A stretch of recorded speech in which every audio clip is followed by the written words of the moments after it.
Cześć! Dzisiaj mam dla Was dwa Decepticony z generacji pierwszej, a są to Target Masterzy Missfire i Trigger Happy.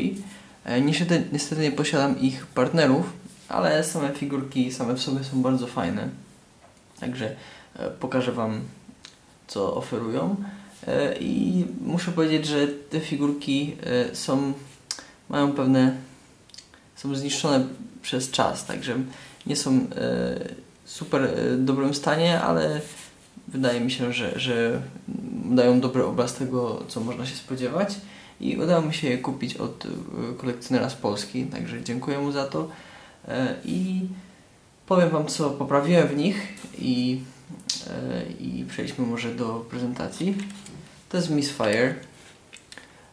Bardzo mi się zawsze podobał ten tryb samolotu, pojazdu. Może odsunę na chwilę Trigger Happy, żeby nam nie przeszkadzał. Jeszcze trochę. Także bardzo podobał mi się w tym trybie zawsze.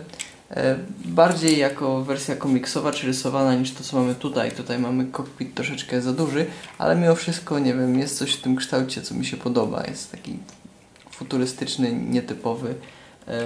Tutaj brakowało tego pina, który utrzymuje ten kokpit, i odpadał. I na szczęście ja posiadam dużo junkerów z generacji pierwszej i dużo części.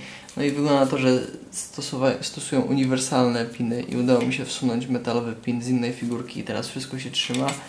Bardzo często także wyłamywane są te tutaj części. Jedna, być może kiedy ją wyjmowałem, być może już w paczce się łamała. Ja go rozkręciłem i przykleiłem w środku mechanizm, także wszystko tu się trzyma. Także tak wygląda Missfire. Bardzo ciekawy myśliwiec. Bardzo mi się podoba sposób, w jaki zostały rysowane w komiksie, także staram się Wam pokazać potem troszeczkę obrazków. A Trigger Happy wygląda tak. O, fokus. A Trigger Happy wygląda tak. Niestety tutaj to skrzydło jest trochę luźne.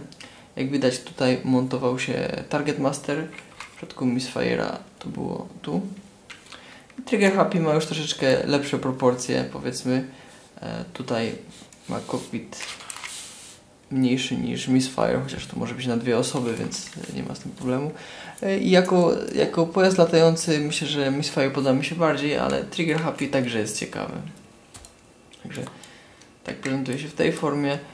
Ma chowane oczywiście podwozie, a Missfire ma stałe.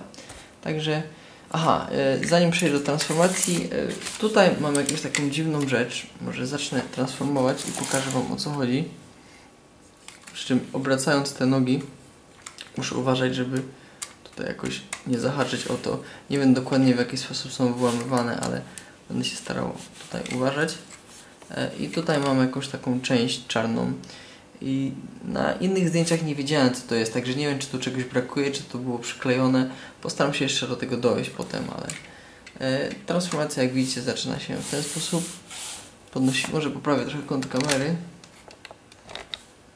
Podnosimy nogi, potem stopy. Teraz możemy obrócić do tyłu ten ogon, ten dziób, który, jak widzicie, trzyma się bardzo fajnie na tym pinie. Następnie przekręcamy ręce tu i wyjmujemy pięści. Tak samo tutaj. I Missfire jest gotowy. Na razie nie będę więcej o nim mówił, bo przetransformuję Trigger Happy'ego i postawię ich obok siebie. Także ja go na chwilę odstawię na bok. I w przypadku Trigger Happy'ego tutaj te skrzydła mogą iść, mogą iść tylko w jedną stronę, czyli to przesuwamy tu. Tak samo tutaj. Ten dziób idzie nam w tą stronę. Bardzo fajnie się wszystko blokuje. Następnie nogi okręcają się tutaj. Stopy otwierają się tu. I głowa jest na takiej sprężynie, co było częste, z tego co pamiętam w różnych innych seriach. I jeszcze pięści. Pięści są schowane tu pod spodem. Także musimy podnieść ten element i podnieść to do góry. Także ustawię ich obok siebie, poprawię trochę kąt kamery i opowiem trochę więcej. Tak wyglądają obok siebie.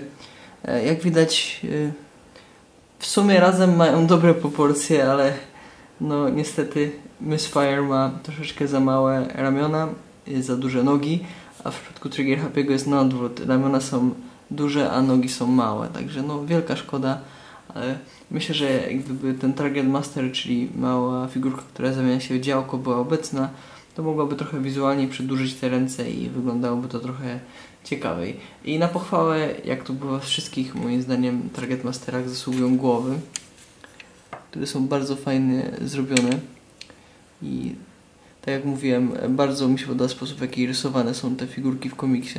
Mimo że w komiksie ich rola, przynajmniej według mnie, ograniczała się głównie w tych odcinkach wydanych w Polsce do tego, że była po prostu jedna strona z opisem postaci, z jego cechami charakteru, ale nie przypominam sobie, żeby się pojawiły w jakichś tam odcinkach, czy w jakiejś tam fabule w Polsce. Tak wygląda Trigger Happy. W Japonii były oczywiście obecne w serii Headmasters, gdzie po prostu tam były dodatkowe odcinki i te figurki miały swoją fabułę. Ja do końca nie jestem fanem tej serii Headmasters, więc nie będę się o tym wypowiadał. No, jest to ciekawy dodatek do serii. Jak widać, no, bardzo różnią się od wersji tych pierwszego, drugiego sezonu. To jest już bardziej projektowanie Hasbro, czyli więcej z plastiku. Te części są większe, nie ma tych metalowych części, nie ma gumowych części.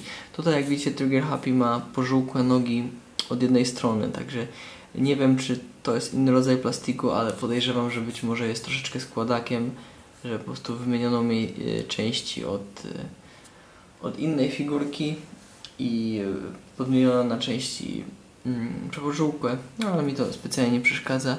No, moim zdaniem bardzo interesujące figurki. Nie wiem, czy będę je zachowywał, czy będę wymieniał je na coś innego, ale cieszę się, że mam okazję zapoznać się z nimi bliżej.